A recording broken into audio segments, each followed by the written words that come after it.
Eccoci qui ragazzi, bentornati sul canale Spagna-Italia. Niente da fare, l'Italia non vuole risalire più dal fondo che ha toccato un bel po' di tempo fa, perché il fondo è stato toccato molto tempo fa e tanti CT sono stati mandati via per molto poco rispetto a ciò che ha fatto Mancini, che secondo me Mancini deve lasciare la panchina. Basta. Parliamo ovviamente della partita, parliamo di ciò che è stato e vi dico la mia perché io sono sempre stato uno che ha sostenuto Mancini anche dopo l'Europeo, dopo la mancata qualificazione, eccetera, eccetera, eccetera. Però adesso basta. Adesso basta perché lo si è visto nelle interviste post partita, lo si è visto nel secondo tempo.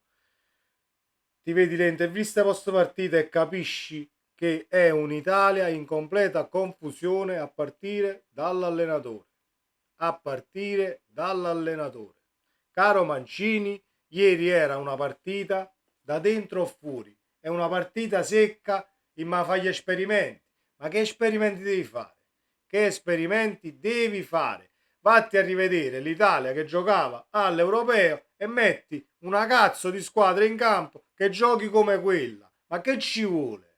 Cosa ci vuole? No, dobbiamo sperimentare un 3-5-2 con verticalizzazione, arriviamo in porta con un solo lancio, qua, là, cerchiamo di ovviare così alla, alla pressione della Spagna, palla a te. No, no, non ti devi snaturare. No, mai, mai, non ti devi mai snaturare e basta. Non esiste fare queste prove poi addirittura contro la Spagna. Hai partite durante tutto l'anno, avrai partite anche nelle qualificazioni, eccetera, con squadre più abbordabili dove puoi un tantino cercare di trovare qualche soluzione che possa essere un in più, ma snaturare il gioco dell'Italia per ciò che è stato all'Europeo non va bene, non va bene perché poi ti sei fatto prendere la mano perché anche dopo l'Europeo non ha portato risultati, non ha portato risultati voi per i singoli che giocavano, voi perché all'Europeo a livello di diciamo fortuna ti è andato tutto bene sicuramente, però hai giocato comunque un gran calcio.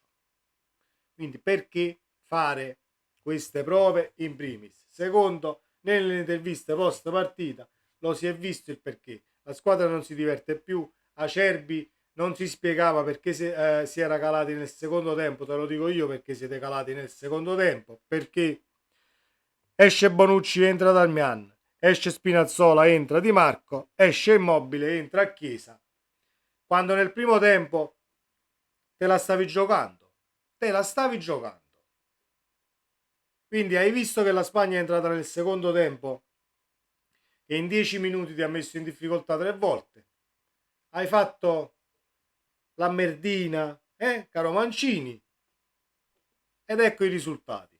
Ecco i risultati. Hai subito per tutto il secondo tempo. Poi ci accolliamo all'occasione di Frattesi. Sì, ma noi siamo arrivati comunque in porta una volta nel secondo tempo. La Spagna è forte, la Spagna è fortissima. Non importa il modulo che trova di fronte, la Spagna trova sempre il modo per arrivare a farti gol. E molte volte ci riesce. Ma tu devi essere più bravo nel tenere il pallone, non gli puoi lasciare il pallone per il 60% di possesso palla. Siamo d'accordo che la Spagna fa sempre più del 60% di possesso, ma tu non te lo puoi permettere. Non te lo puoi permettere perché perdi la partita. La perdi e vai a casa. Siamo d'accordo che la Nations League è una coppetta così, una competizione così, va benissimo, però nella situazione in cui versa l'Italia adesso c'è bisogno di vittorie, c'era bisogno di una vittoria contro una squadra del genere perché avrebbe messo non benzina nelle gambe, ma qui, nella testa, mentalmente, l'Italia sarebbe tornata di nuovo a pedalare nel verso giusto e invece niente, niente, bisogna buttare un secondo tempo al cesso perché alla fine hai avuto paura perché lasciando la stessa intensità e forse gli stessi uomini per un po' di tempo in più nel secondo tempo, non sarebbe finita così la partita. Poi diciamo, sì, ma noi abbiamo preso il gol all'87esimo, a fine partita, alla fine, due rimpalli. Non ci possiamo giustificare così, perché la Spagna era arrivata 10 volte sotto porta prima dell'87esimo. 10 volte. Non esiste, non esiste, non esiste. Quindi non le dà le dimissioni Mancini, né tantomeno lo cacceranno via, però qua si prendono decisioni drastiche, cari ragazzi, altrimenti l'Italia non la vedremo più ad altissimi livelli. Perché i calciatori ci sono per fare un 4-3-3, per offendere e per andare a dire la tua in ogni partita, e invece non lo facciamo perché si devono fare gli esperimenti. Si devono fare gli esperimenti. Ieri sera Donnarumma a fine partita non ci divertiamo più, è più una cosa mentale che a livello di modulo. Sì, siamo d'accordo. Va benissimo, giocate con il modulo che volete voi ragazzi, però portate punti e prestazioni a casa, perché di figure del genere continue negli anni non se ne possono fare più. Ventura è stato cacciato via per molto meno. Ventura è stato cacciato via per molto meno. Non mi piace Ventura, non mi è mai piaciuto come gioca e nemmeno mi piacerà. Però, cioè, Ventura è stato messo comunque alla gogna per molto meno. E allora di che cosa parliamo? Date questa nazionale qui. Date questa nazionale qui. Ad voto. Date questa nazionale qui. A quel toscano che si è ritirato in campagna, che si chiama Luciano Spalletti, con gli stessi uomini di ieri, con le stesse convocazioni di ieri. Spalletti, io non dico che ti avrebbe vinto la partita e dominato 4-0, ma se la sarebbe giocata a viso aperto, garantito al 200%. Uno, perché non si entrava nel secondo tempo così molli. Due, perché al di là che si è entrato così molle nel secondo tempo, non avrebbe cambiato tre calciatori prima del 60esimo. Non esiste, non esiste, perché nel primo tempo te la sei giocata, quindi qualcosa c'è. Hai dei tarli al cervello, Mancini? Può essere che hai dei tarli al cervello, per amor di Dio. La mancata qualificazione al mondiale, secondo me, è stata la goccia che ha fatto traboccare il vaso, quindi ti devi fermare. Sì, cioè sei un attimo autocritico, perché ieri sera a me non mi sta più bene che si va in conferenza, sì, si dà ragione ai giornalisti, perché poi è palese che l'Italia non giochi. Sì, avete ragione, qua abbiamo sbagliato, là abbiamo sbagliato. Contro squadre del genere c'è bisogno di soffrire. Ma chi l'ha detto che c'è bisogno di soffrire? Chi l'ha detto? Si deve soffrire. Ma chi lo dice? Si deve soffrire se tu vuoi andare a parare e fare un gioco, subire la squadra avversaria. Ma se vai in campo e cerchi di dettare legge, può essere che prendi 4 palloni, però può pure essere che finisce 4-3 e te la sei giocata la partita.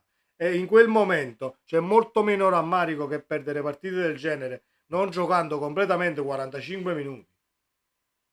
Cioè tu devi andare a vedere se riesci a beccare questa finale in una partita secca. Facciamo i tentativi. Ma che tentativi fai? Di Lorenzo sprecato in un 3-5-2. Lo metti là, ti fai il compitino, però non hai quel calciatore che ti può fare la differenza. Un sacco di gente fuori ruolo.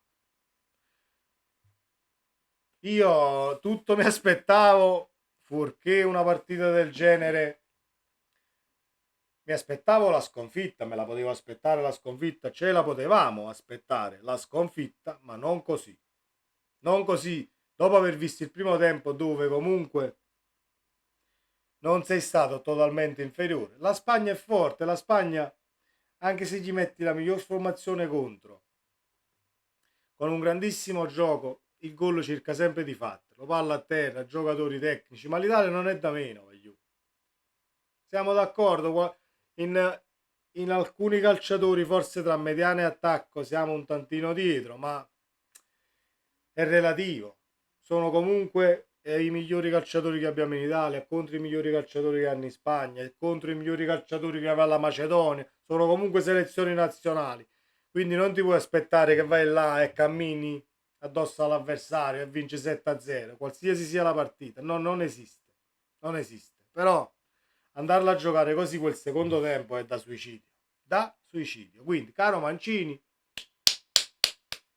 me lo aspettavo ieri sera, non è successo e non credo nemmeno che succederà, però te ne hai, basta. Io sono sempre stato uno che ha sostenuto il Mancio in lungo e in largo, ma basta. Basta perché hai toppato, basta perché nelle interviste post partita si vede l'insicurezza dei calciatori, si vede la tua di insicurezza e si vede anche l'insicurezza di una federazione che non sa più cosa fare, ma non l'ha mai saputo. Quindi vedremo il da farsi. Incazzato nero per l'Italia. Ci vediamo nel prossimo video, ragazzi. Iscrivetevi al canale, non dimenticatevi di attivare la campanella delle notifiche e speriamo almeno di onorare questa finalina, terzo e quarto posto, ma secondo me le prendiamo pure dall'Olanda. Ci vediamo nel prossimo video. Ciao.